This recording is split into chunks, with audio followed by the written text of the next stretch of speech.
You know how some places seem to call out to you? Across time, across deserts, right out of the pages of forgotten history? Petra was like that for me. But what if I told you that the breathtaking city we think we know, the one carved into that blushing sandstone, is just the tip of the iceberg? Imagine this.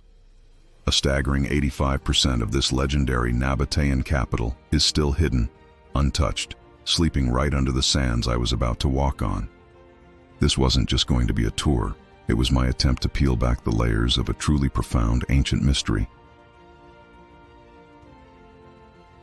For as long as I can remember, Petra wasn't just a name on a map or a picture in a history book. It was a whisper, an echo from a distant past, a city wrapped in an almost fantastical aura. Rose-red city, half as old as time. That line of poetry just stuck with me, painting these incredible visions of secret canyons, colossal temples carved from living rock, and a civilization that somehow tamed the unforgiving desert. It was a dream, so persistent and vivid, of one day stepping into that lost world, feeling those ancient stones under my own feet, and breathing the same air as Nabataean kings and artisans. My fascination wasn't only with its beauty, but with its whole story, a city lost to the Western world for centuries, tucked away by its formidable geography and the shifting sands of power. How could a place this magnificent just vanish from common knowledge? What secrets did its rediscovery in 1812 by Johann Ludwig Burckhardt truly unlock? And more importantly, how many more were still veiled? I devoured documentaries, pored over photographs, and traced the intricate lines of its facades in my mind. Even the name Petra, meaning rock in Greek, seemed too simple for the grandeur it held. This was Sela of the Old Testament, a stronghold, a sanctuary. So this trip, it wasn't just a vacation. It was a personal pilgrimage, a quest fueled by years of yearning. I wanted to navigate its ancient wonders not just as a tourist, but as a modern-day explorer, trying to piece together the puzzle of this once thriving capital. My goal was to see if the reality could possibly live up to the colossal legend I'd built in my head. I carried this immense anticipation, almost a physical weight, a mix of excitement and, oddly enough, a bit of fear. What if the magic wasn't there? Or, and this thought was even more compelling, what if the magic was deeper, more complex, and more elusive than I'd ever dared to imagine? This is the story of that unbelievable journey, my adventure into the heart of the Nabataean enigma. The flight to Jordan felt like traveling through time itself. As the landscape below morphed from familiar greens to the ochres and umbers of the Middle East, that dream of Petra started to feel real, sharpening at the edges. All those hours spent with maps and histories were now actual miles covered, each one bringing me closer to the ancient world. Even the air in Amman, bustling and modern as it was, felt different, heavy with millennia. You could almost hear whispers of civilizations risen and fallen, of prophets and empires that had left their mark here. From Amman, the road south to Wadi Musa, the modern town that's the gateway to Petra, winds through this starkly beautiful, almost lunar landscape.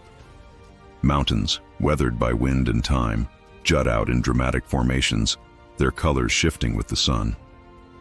It's a land that demands resilience. A fitting introduction, I thought, to understanding the Nabataeans, a people who didn't just survive but thrived here, mastering scarce water to build an opulent trading hub. Wadi Musa, meaning the Valley of Moses, is steeped in its own history and legends. Tradition says it was here that Moses struck a rock and brought forth water for the Israelites during their exodus. His brother Aaron is said to be buried atop Mount Hor, a peak that looms over the region. Knowing this, standing in a town so historically and biblically significant just ramped up the anticipation for Petra, lying just beyond its edge. The town itself is a curious mix, ancient and contemporary, with hotels and tourist shops nestled against a backdrop that speaks of timeless stories. Those final hours before I first stepped into Petra were charged with a restless energy. I checked my gear, charged my camera, and reread bits about the city's history, almost like cramming for a lifelong exam. There was this undeniable feeling of being on the verge of something monumental. This wasn't just about seeing ancient ruins. It was about stepping into a story, my own chapter in our long fascination with this lost capital. The rose-red city was no longer a distant image. It was a tangible presence, waiting just a few miles away, hidden behind its protective mountains. The question that kept echoing in my mind was simple but profound. After all these years of dreaming, what would it truly feel like to walk in the footsteps of the Nabataeans? The next morning, under the cool gaze of the early desert sun, the real journey began. The entrance to Petra is unlike any archaeological site I've ever seen. There are no grand gates, no sprawling plazas announcing your arrival. Instead, there's the Sick, a narrow, winding gorge that slices through sandstone mountains for over a kilometer.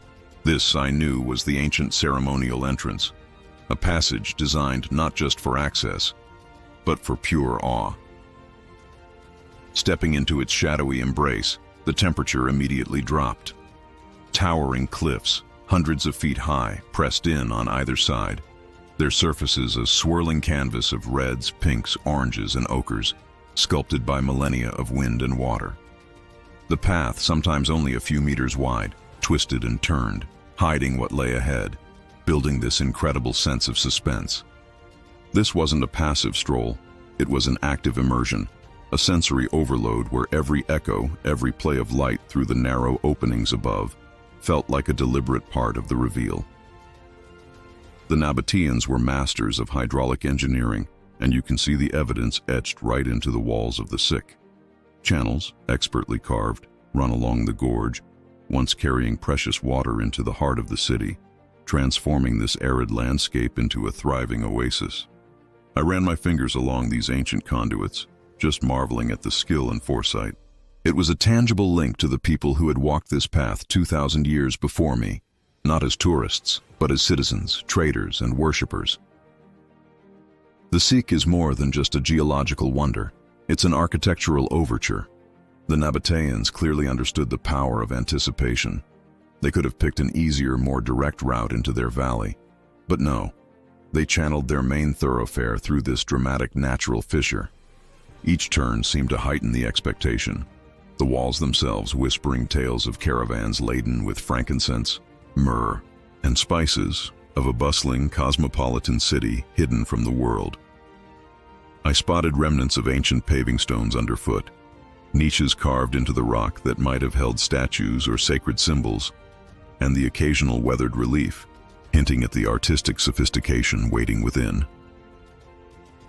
The light inside the Sick was a constantly shifting show. Sometimes the canyon was deep in shadow, cool and mysterious. Then a sliver of sunlight would pierce through, illuminating a section of the wall, making the sandstone glow with an almost ethereal light. It felt like walking through a natural cathedral, a sacred passage designed to prepare you for the wonders to come. With every step, my heart beat a little faster. I knew what was supposed to be at the end of this winding path, the image that graced countless book covers and movie screens. But knowing and experiencing, totally different things. The Sick was doing its job perfectly, building the tension, making me earn that first, iconic glimpse of Petra's greatest jewel. What secrets, I wondered, were still held within these towering rock faces, unseen and undeciphered. Through a final, narrow slit in the Sick's towering walls, a sliver of impossible architecture peeked through, bathed in a soft, rosy light. My breath just caught. As I emerged from the canyon's gloom into the sun-drenched opening, the view exploded before me. Al-Khazne, the Treasury.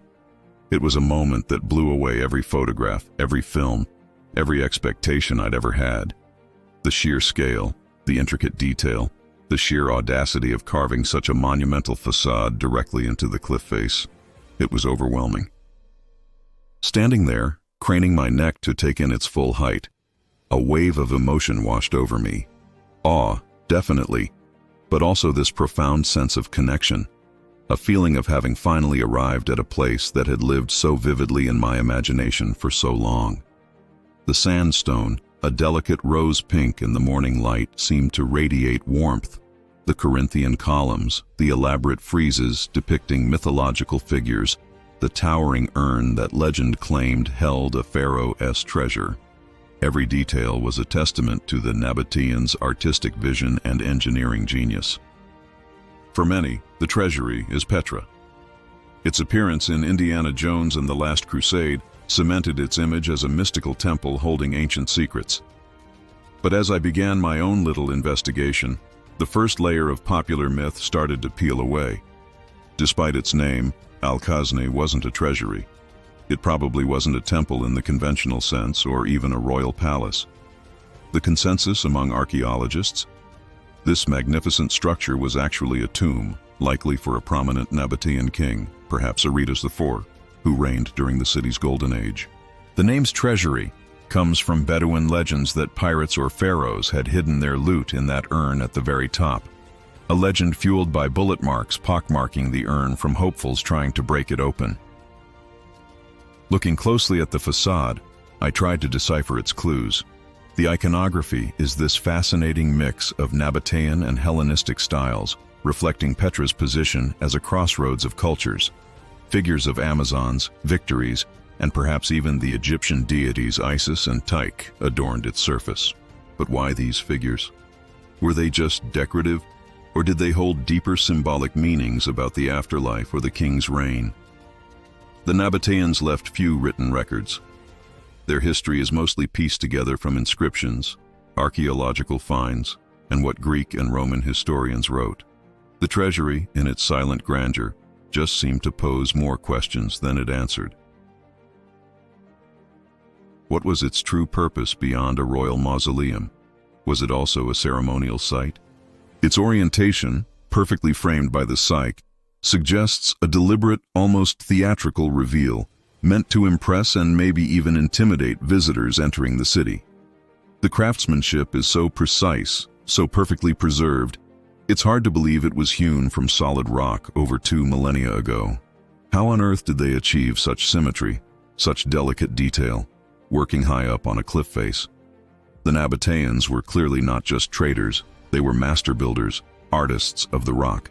The treasury was their boldest statement, an assertion of their wealth, their power, and their sophisticated grasp of aesthetics and engineering. It was the perfect, jaw-dropping introduction to the lost city, a promise of even greater wonders hidden deeper within its canyons. Moving past the incredible presence of the treasury, the canyon opens up, and the true scale of Petra starts to hit you. It's a startling moment when you realize that Al-Khazni, for all its iconic status, is just the dramatic opening act to a much larger, more complex symphony of stone. The narrow passage gives way to a wider valley, flanked on both sides by a stunning array of rock-cut tombs and structures known as the Street of Facades. This isn't just one monument, it's an entire city carved out of the mountains. As I walked, the sheer density of carvings was just mind-boggling. Dozens of tomb fronts, some grand, some more modest, lined the cliffsides. Their architectural styles ranged from simple Nabataean crow-step designs to more elaborate facades that echoed classical influences. It quickly became clear that what we see today is mostly a necropolis, a city of the dead. The ornate carvings that have survived the centuries are primarily tombs, not the houses or administrative buildings of the living. This realization really shifted my perspective. I was walking through a vast, ancient cemetery, albeit the most artistically conceived and breathtakingly beautiful cemetery imaginable. This immediately sparked an investigative question. If these were the tombs of the elite, where did the ordinary Nabataeans live? Their homes, likely built from perishable materials like mud brick and timber, would have long since crumbled to dust or now lie buried beneath the valley floor, part of that tantalizing 85% of Petra that remains unexcavated. This contrast between the enduring stone tombs of the wealthy and the vanished homes of the general populace paints a vivid picture of Nabataean society, their beliefs about the afterlife, and their dedication to commemorating their dead in such monumental fashion. The Street of Facades, despite its somewhat somber purpose, seemed to hum with a silent narrative of the people who built it. I pictured funeral processions winding through this valley, the air filled with laments and incense, I tried to imagine the artisans, suspended on ropes or precarious scaffolding, painstakingly chipping away at the sandstone, bringing these elaborate designs to life. Each facade, though perhaps overshadowed by the Treasury, had its own character, its own story to tell, if only you knew how to read the language of the stone. The scale of Petra is truly deceptive. Maps show it covering something like 102 square miles, a vast expanse of canyons, valleys, and mountains. It's easy to arrive, see the Treasury, and think you've done Petra. But as I ventured further, the city just kept unfurling, revealing new wonders around every bend. It felt less like a single site and more like, as one description aptly put it, a historical amusement city, with a new marvel waiting to be discovered at every turn. The initial thrill of seeing Alcazne was now transforming into a deeper appreciation for the sheer ambition and artistry of this ancient civilization. They didn't just carve a few impressive structures, they sculpted an entire landscape to their will, creating a city that was both a fortress and a breathtaking work of art. The investigation into who these people were, how they lived, and why they poured such immense resources into these rock-cut monuments was really only just beginning. Pushing deeper into Petra's heart, the valley widens further, revealing one of the city's most surprising structures, a huge amphitheater. Carved directly into the mountainside, its rows of seats sweep upwards, a clear testament to the cultural life that once thrived here. What immediately struck me was its Nabataean origin. It was later expanded by the Romans after they annexed the kingdom in 106 AD. At first I wondered if it was purely a Roman addition, but research confirmed the core structure was Nabataean, seating around 3,000 spectators. The Romans, seeing its value, simply made it bigger, fitting over 8,000. Standing in the center of the arena, I tried to imagine the scenes that might have unfolded. Theatrical performances, religious ceremonies, maybe even big public gatherings. The backdrop, a cliff face honeycombed with earlier Nabataean tombs, creates this slightly surreal juxtaposition. A place of entertainment built right in the middle of a city of the dead. It really speaks to the layers of history in Petra, the way new cultures absorbed and adapted what came before. The acoustics even now are remarkable. A whisper from the stage carries clearly to the upper tiers.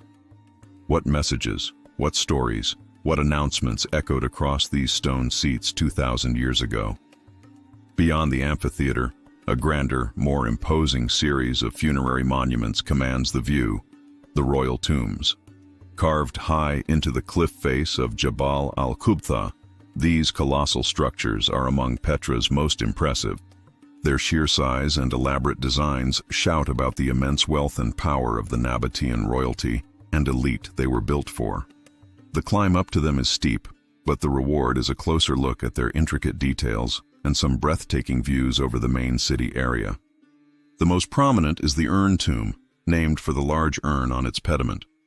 Its imposing facade, with a vast courtyard in front, suggests it was the tomb of a major Nabataean king, possibly Malichus II or Aretas IV. Later, in the 5th century AD, it was converted into a Byzantine church, another example of Petra's evolving story. Inside, the vast, cool chamber, empty of its original contents, still holds an aura of solemn majesty. Nearby are the silk tomb, named for the stunning naturally striated colors of its sandstone that look like watered silk. The Corinthian tomb, a bit weather-beaten but still magnificent, clearly borrowing from the Treasury's design. And the palace tomb, whose multi-story facade looks like a Roman palace. Each one is a masterpiece of rock-cut architecture, a silent testament to the status and aspirations of those buried within. Investigating these tombs, I found myself pondering Nabataean beliefs about the afterlife. Such monumental effort, such artistic expression, all for housing the dead. It speaks of a profound reverence for ancestors, a belief in continued existence beyond this life, and a desire for eternal remembrance. The facades were designed to impress, to project power and prestige, even in death. But who were these individuals? What were their lives like? The tombs themselves are silent on the specifics, offering grand architectural statements rather than personal stories. Their secrets are bound up in the stone, challenging modern explorers like me to piece together the narrative of a people who communicated so powerfully through their monumental art. The royal tombs aren't just graves, they're a gallery of ambition, belief, and artistic genius, whispering stories of a kingdom at its peak. Leaving the solemn grandeur of the royal tombs, the path descends towards what was once the vibrant civic and commercial heart of Petra, the colonnaded street. This wide, paved avenue, flanked by the remains of towering columns, signals a distinct shift in the city's character. While the surrounding cliffs are dominated by tombs, this area speaks of daily life, commerce, and public gatherings. Walking along these ancient stones, I tried to reconstruct the scene. A bustling thoroughfare filled with Nabataean citizens, traders from distant lands, leading camel caravans laden with exotic goods. Market stalls selling everything from pottery to precious incense, the air alive with a multitude of languages, and the general hum of a thriving metropolis. This street was the city's main artery, leading to its most important civic and religious structures. Though earthquakes have toppled many of the columns, their bases still line the route, hinting at the original splendor of this grand promenade. It's a clear sign of Roman influence, likely constructed or significantly enhanced after their annexation of the Nabataean kingdom. Yet it integrated seamlessly into the existing Nabataean urban plan, showing once again the city's ability to absorb and adapt. One of the most significant structures along this street is the so-called Great Temple. Now, despite its name, its exact function is still a hot topic for scholars, adding another fascinating layer to my investigation. Was it purely a religious sanctuary, dedicated to Nabataean deities like Dushara and Al-Uzza? Or did it also serve as an administrative or governmental center, a place for public audiences and royal ceremonies? Its sheer scale is impressive, covering an area of over 7,500 square meters. Excavations have revealed a complex layout, including a grand staircase, a theater-like structure, a theatron, and intricate decorative elements, like carved elephant-headed capitals, showcasing a rich fusion of artistic influences. Exploring its ruins, I found myself marveling at the architectural skill it represented. The Nabataeans weren't just carving into cliffs, they were also constructing sophisticated freestanding buildings. The Great Temple, with its blend of rock-cut and built elements, stands as a testament to their advanced engineering skills and their ambition to create a capital city that could rival any in the ancient world. The presence of that theatron within the temple complex is particularly intriguing. Was it used for religious performances, council meetings, or perhaps a bit of both? This structure offers a tantalizing glimpse into the civic and religious life of Petra, suggesting a society with a complex organization and a rich cultural tapestry. The discovery of the Great Temple complex is relatively recent in archaeological terms, with major excavations starting only in the 1990s. It really underscores the fact that Petra is still giving up its secrets. Each new find helps to flesh out our understanding of the Nabataeans, moving beyond their image as just skilled traders and rock carvers to reveal them as sophisticated urban planners, architects, and engineers. Standing amidst these ruins, I felt a palpable connection to the civic life that once pulsed through these stones. A world away from the silent tombs that dominate so much of the landscape, yet inextricably linked to them as part of the magnificent whole that was ancient Petra. If the Treasury is Petra's most iconic image, then the monastery, Ad-Dir, is its most awe-inspiring reward, and it's one you definitely have to earn. The journey to Ad-Dir is an adventure in itself, a challenging climb up more than 800 steps carved into the mountainside. It's a climb that tests your endurance but promises unparalleled views and a profound sense of accomplishment. As I began the upward trek, leaving the main city area behind, the atmosphere changed. The crowds thinned, and a sense of quiet anticipation settled in. This wasn't just a hike. It felt like a pilgrimage, a path that countless people must have trod over centuries, maybe for spiritual reasons, maybe seeking solitude, or maybe just drawn by the majesty of what lay at its summit. The path winds its way up the mountains, offering ever more spectacular vistas of the surrounding canyons and peaks. The sandstone formations along the route are incredible, sculpted by nature into fantastical shapes.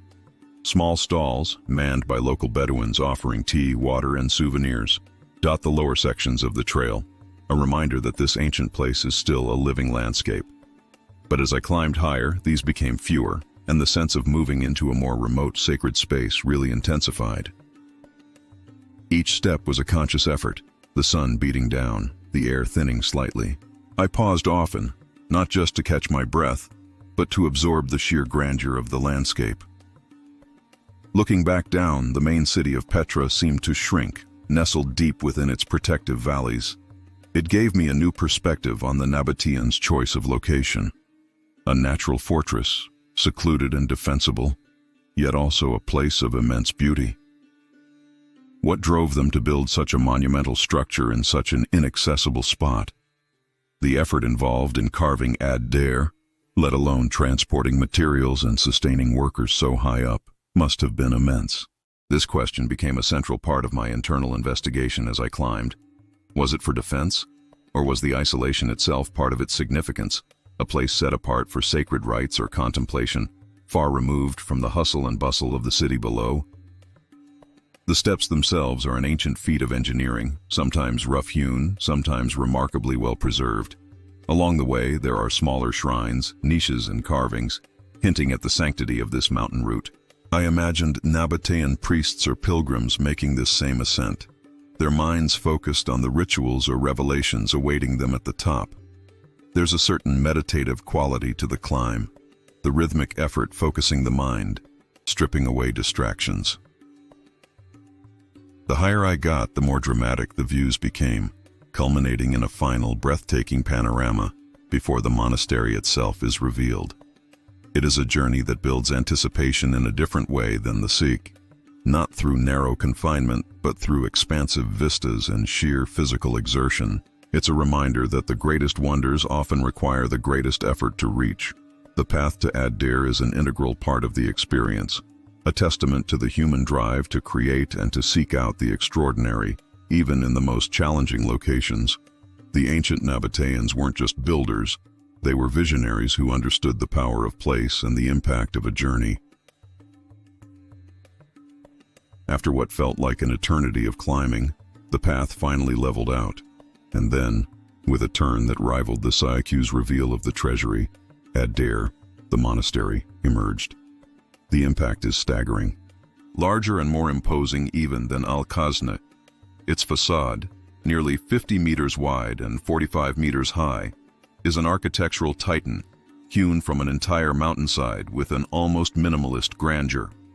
Its vast, unadorned surfaces and powerful, clean lines give it a totally different character than the more ornate Treasury, a sense of raw power and majestic simplicity. Standing before it, dwarfed by its sheer scale, I just felt this profound sense of awe.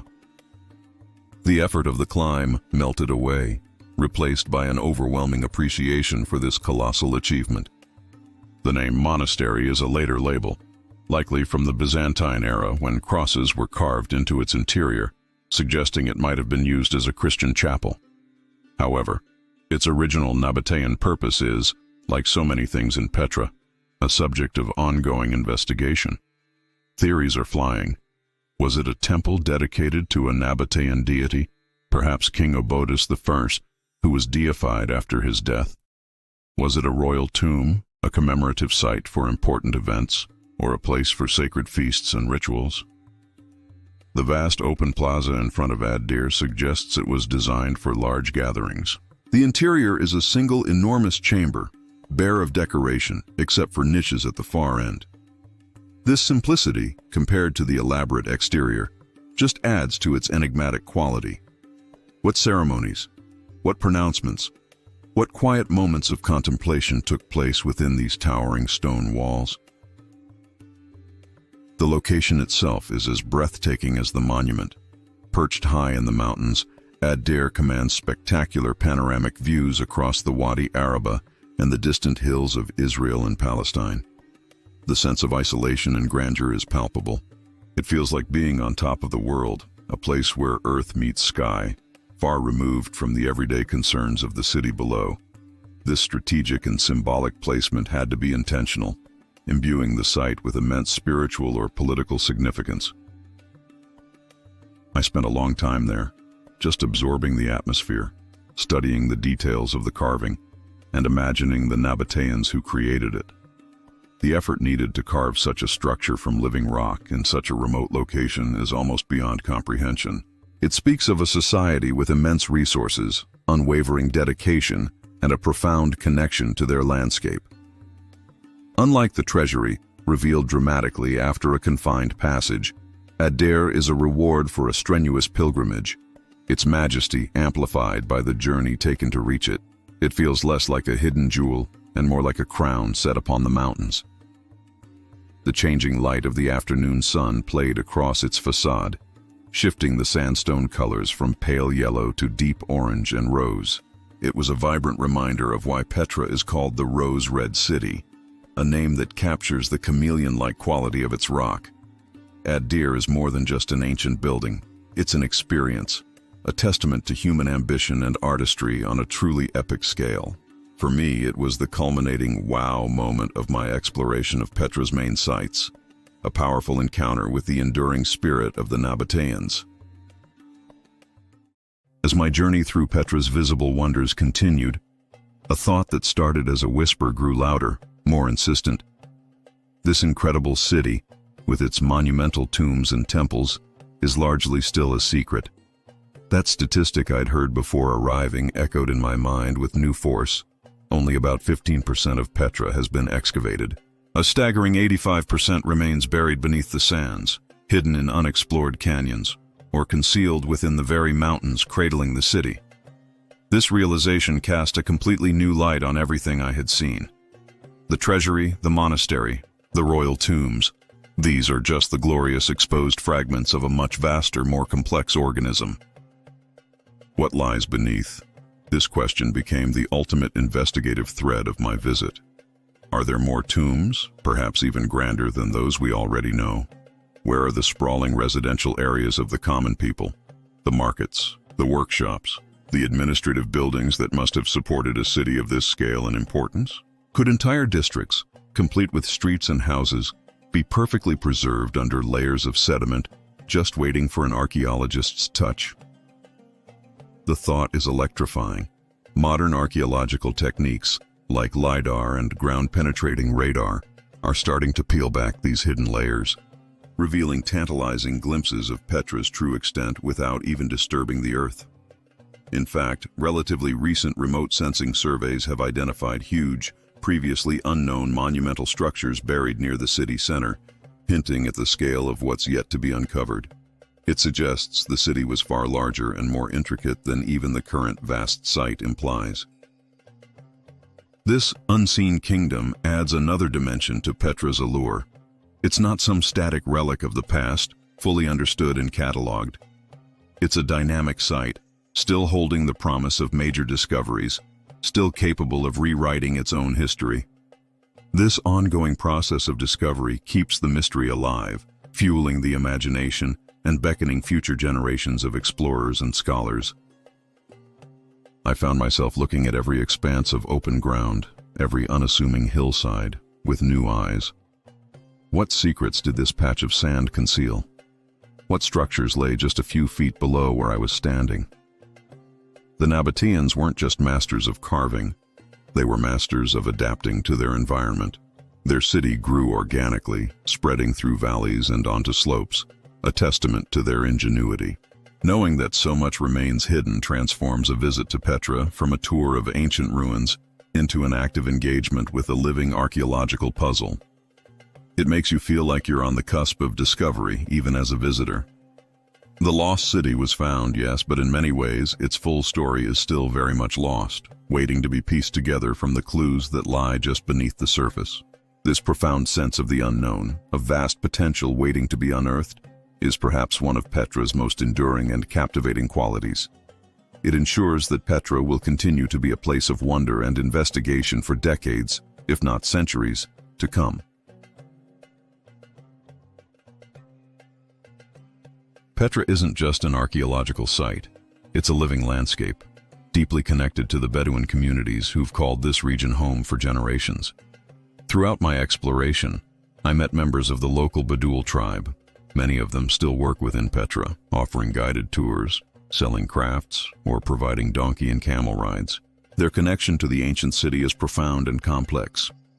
For centuries, long before Petra became a global tourist hotspot, these caves and tombs were their homes, their shelters.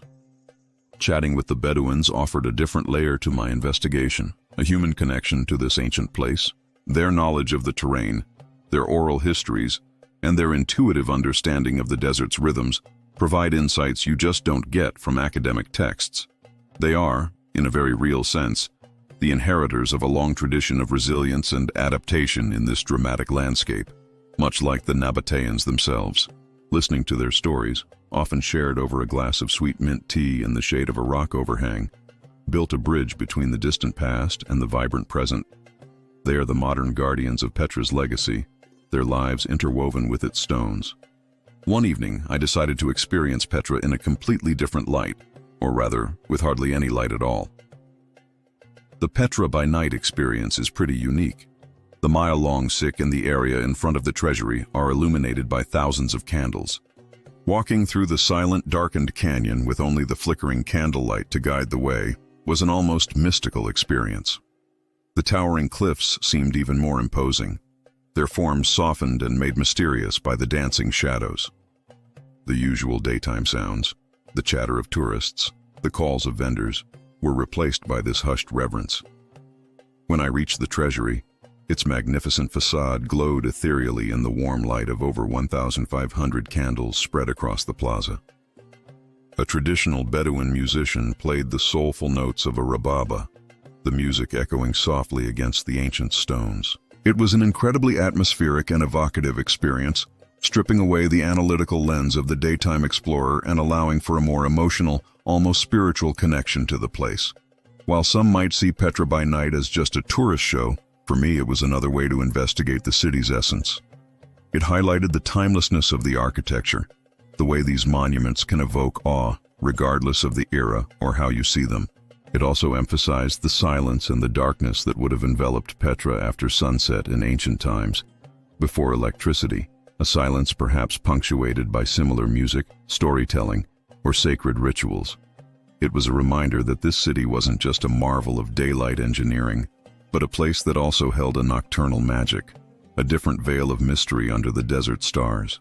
This experience, combined with my interactions with the Bedouin people, really enriched my understanding of Petra, not just as a collection of ruins, but as a place with a continuous, evolving human story.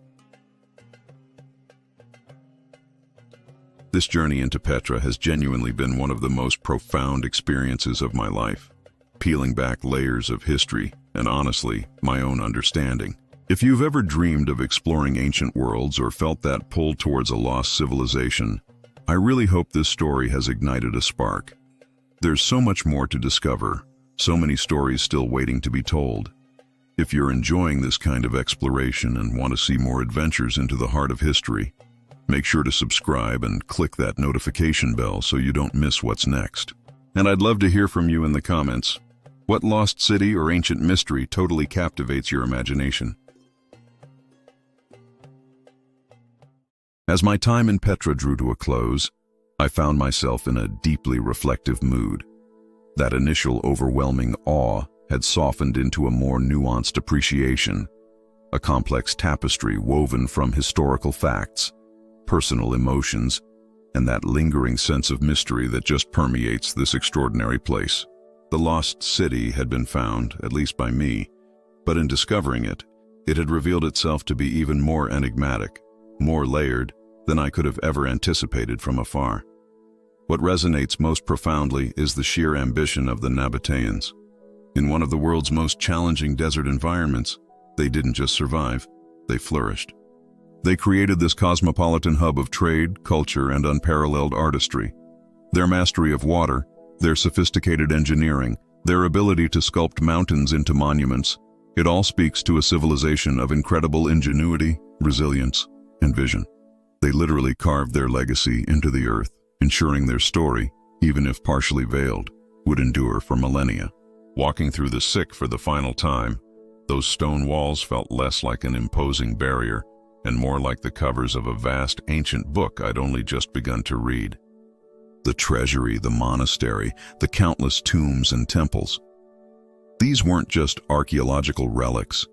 They were poignant reminders of human aspiration, of our innate desire to create beauty, to seek meaning, and to leave a mark on the world that outlasts our own brief existence. This journey was so much more than ticking an item off a bucket list. It was an immersion into a different timescale, a humbling encounter with the deep past that really puts our own fleeting concerns into perspective. Standing amidst structures that have withstood earthquakes, invasions, and the slow erosion of centuries, I felt a powerful connection to the continuum of human history.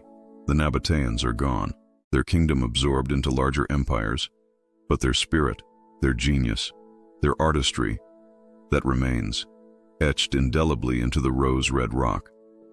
How did the journey change me? It definitely deepened my appreciation for the complexities of history, for the stories that lie hidden beneath the surface, just waiting to be uncovered. It reinforced the idea that true exploration isn't just about seeing new places, but about seeing with new eyes, with curiosity, with a willingness to be transformed by what you find. Petra taught me about the enduring power of human creativity and the profound beauty that can arise when human endeavor and the natural world meet. The unbelievable journey wasn't just about the physical act of traveling to Petra. It was about the internal journey of discovery it ignited. Petra is so much more than stone. It's a testament to a dream realized in the desert, a symphony of human ingenuity and natural artistry that keeps echoing through the ages. Its rose-red facades hold stories of kings and commoners, of faith and commerce, of a civilization that dared to build an empire of rock and water. I came looking to understand a lost city, but I leave with a profound appreciation for its enduring mysteries, for that 85% still waiting to whisper its secrets from beneath the sand. The magic of Petra isn't just in its monumental scale or its intricate carvings. It's in its ability to ignite your imagination, to make you ponder the rise and fall of civilizations, and to feel the profound weight and wonder of human history. It stands as an invitation, not just to marvel at its past, but to consider the legacies we ourselves are creating. The Rose-Red City, half as old as time, still has so much to reveal, and its call to explore, to question, and to dream will undoubtedly captivate adventurers and investigators for generations to come. Perhaps it will even call to you,